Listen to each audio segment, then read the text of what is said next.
Hello again. I thought I would do another quick video on the Fuji X100S and maybe just go over a few settings that I use. If you've had a chance to check out the link to my X100S gallery on my photo site, you'll see a lot of example photos there. Just various photos that I've shot just for fun and like vacation and so on.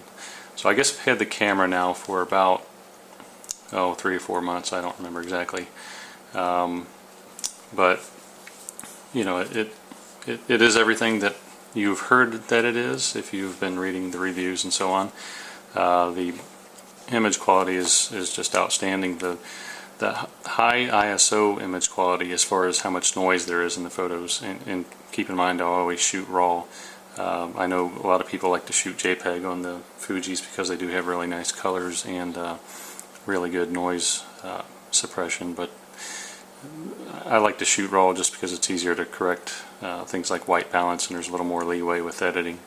But yeah, the high ISO image quality, I would say it's very close to the full frame Nikon D600 that I have. You know, and that's really good.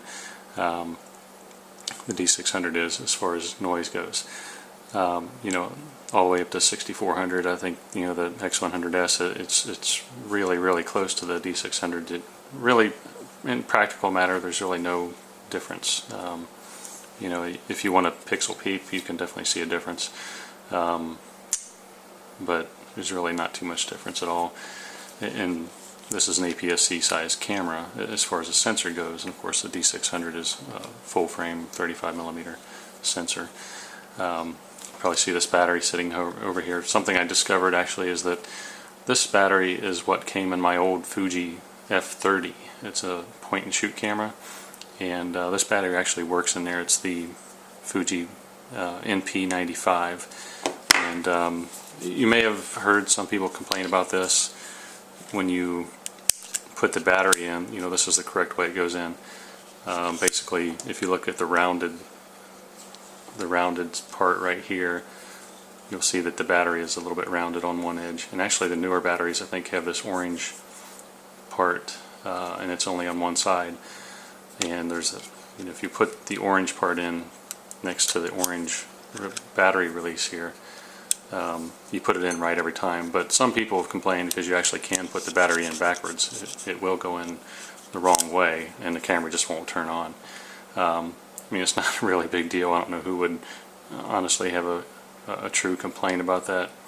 I mean, if you're looking at the camera and you've had it for a while, you know exactly when you look at it that, you know, there's that little rounded part, and that goes in right there.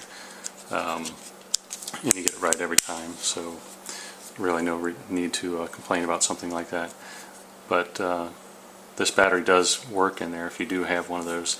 And for some reason the batteries, these are like almost, they're about $49 on Amazon, and for some reason it's what is it? It's like the middle of October 2013 right now, and for some reason these batteries went down to like 16, almost right around $17. So I finally went ahead and ordered an extra one. I'll put this back in the F30. And as far as some of the settings go, well, just one more thing real quick. The sharpness, you know, you probably know that the X-Trans sensor doesn't have an optical low-pass filter over the sensor, so it helps increase the sharpness. And you know, the lens in this camera, you know, it may really not look like a whole lot. You know, it looks a little small. It's an f2 lens, constant aperture, but the images are extremely sharp. It's just really crisp and clear, and, you know, extremely sharp when you look at the images, you know, without any sharpening. Just, you know, the raw file straight out of the camera when you open it up in something like Lightroom, Adobe Lightroom, it's just amazing. Much sharper than I'm getting out the D600, you know, right out of the camera. And again, that's a raw file without even applying any sharpening. The function button on here, what I like to use that for up top right here, I think from the factory, I can't remember what it's set to from the factory, but I know I've heard some people say they like to use it for the neutral density selection, to turn on the built-in neutral density filter.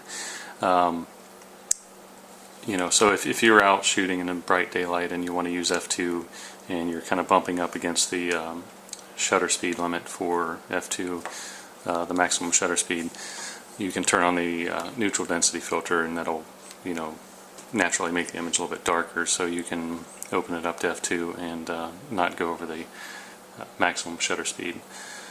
But I found that when I had it set to neutral density filter, this button, the function button, I was accidentally pressing it too many times, and I just press it. It just takes one press and it turns it on. Press it again, turns it off. So I found I accidentally had it on a few times, and of course, if you get into a darker area indoors, that's just going to bump your ISO up real high, and there's really no need for that. So to avoid accidentally doing that, what I did is I actually went ahead and assigned it to the autofocus mode. So basically, you can press a button and change it to either multi or area. So if you select area, then you're controlling the focus. I don't know if you can see that. Yeah, there you go. So you just move the focus around, but you have to press the button and then select it and press OK, or you can just press the button and select the one you want and actually just press the shutter button, and that'll save the setting also. Dynamic range, I always use dynamic range 100. I know if you go into dynamic range, which it helps increase the saving more of the highlights and the shadows in really high contrast situations, like bright sunny day. If you've got deep shadows and really bright highlights, that'll help save some of that, so you don't lose some of the shadows or blow out some of the highlights. But the thing is, I found, and it's not really a big deal, if you put it to dynamic range 200, I think the camera will automatically bump the ISO even in bright daylight up to ISO 400. And if you set it to dynamic range 400%, it can bump the ISO up to 800. And I've seen on discussion forums that kind of confuses people. They're wondering why in middle of the day on a bright sunny day, why is the camera selecting ISO 800? It might be because they're using dynamic range 400. There is an auto setting also, but really I think the factory default is 100, and I hadn't really noticed any problems with not having enough dynamic range. I shoot RAW again, and I do all my processing in Adobe Lightroom, and it looks just fine to me. So as far as any of the other settings, let's take a quick look here. Of course, I do use auto ISO, and the nice thing is that you can set the lower ISO limit where you want it to start out, and where you want it to top out at, and what shutter speed you want it to go to, as far as the lowest shutter speed before it starts bumping the ISO up. So I usually go with about 1/60th. If there's a little bit of people movement in the photo, just people walking around, that's usually okay. Maybe 1/80th a second might be a little bit better, but as soon as you go indoors, though, you're going to start bumping up the ISO really quick automatically if you have it set to a higher shutter speed, obviously. So definitely a big user of auto ISO. I use that on my D600 as well as the X100S, and I'm one of those people. If you've got it, why not make use of it? I'm not really a manual shooter. I like to set my own aperture sometimes, or set my own shutter speed, but I'm not a big manual shooter except for very specific situations. Otherwise, I think the camera can figure it out on its own based on what aperture or shutter speed I decide to pick.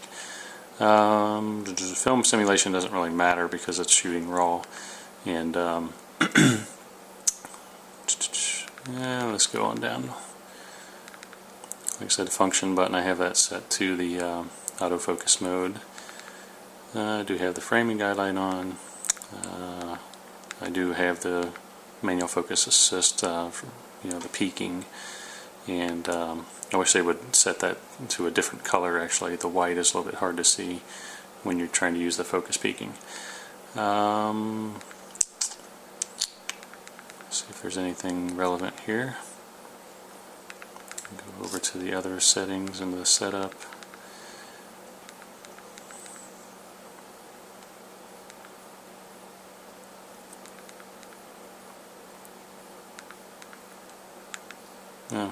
Yeah, it's kind of funny that they include a shutter count. I guess that's for the I'm about ready to sell my camera. I need to figure out how many shots are on it before everybody starts asking. It's the only reason I could really figure out why you would want to see the shutter count in the menu. It's nice to be that that it's there, but you can also get that if you shoot a JPEG in the camera and take a look at the JPEG with some of the there's some tools online. You don't even really have to download any program. You can just upload an image on one of those sites that lets you see the shutter count. Or there's a program called OPanda, I think is what it is, and that'll look at the how many shutter releases you've had on the camera total. There was one thing about the display. You see that it's got the electronic level there. Turns green when it's level. Believe you have to be in the custom display mode, so you press the display/back button, and down here you just scroll over to custom, and then you'll have that there. Actually, I don't remember where the how you actually change what you see on the actually maybe it's in the view mode here. No, I don't know. Anyway, if you want to get the electronic level, you do have to have it over into the custom for the display. Just real quickly about the macro. If you do click over into macro, once you have macro highlighted, you can either do nothing and it'll automatically select it, or press the shutter button. So again, that's kind of nice. It just helps you avoid one more key press. You don't really have to confirm it. You just select it and just either let it time out or press the shutter button and it'll save it. Haven't really shot much video with this because there's no image stabilization, and it just gets a little jerky with the video unless you're using a tripod or monopod or some other kind of rig to keep the video steady. If you're just standing still, it's not too bad, but it does get a little jerky. I'm sure you already know about the quick menu, but that is a nice little convenient button down here to get to the common settings to change quickly the ISO, the dynamic range setting, white balance, film simulation, noise reduction, which I guess that's pretty much applies to the JPEGs. A lot of these settings really only apply to the JPEGs. As soon as you shoot RAW, some of those things just don't really apply, because a program like Adobe Lightroom is not really going to recognize, for example, that you anything about the noise reduction when you're shooting RAW. At least as far as I know, I don't think there's any way it can, because it is a RAW file. Well, there is one thing. If you let's say you shoot an image during playback, one of the nice things is you can use the button here. If you press in on it, that'll basically zoom in on the focus point, so that'll zoom in 100% to the area that was focused.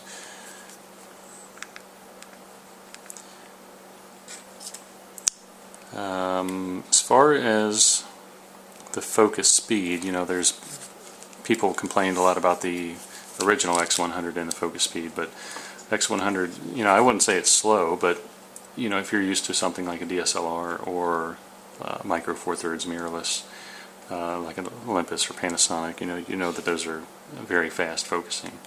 The X100S, from people that have actually owned the original X100, They've said it is much improved. I didn't own the original X100, so I can't really comment on that.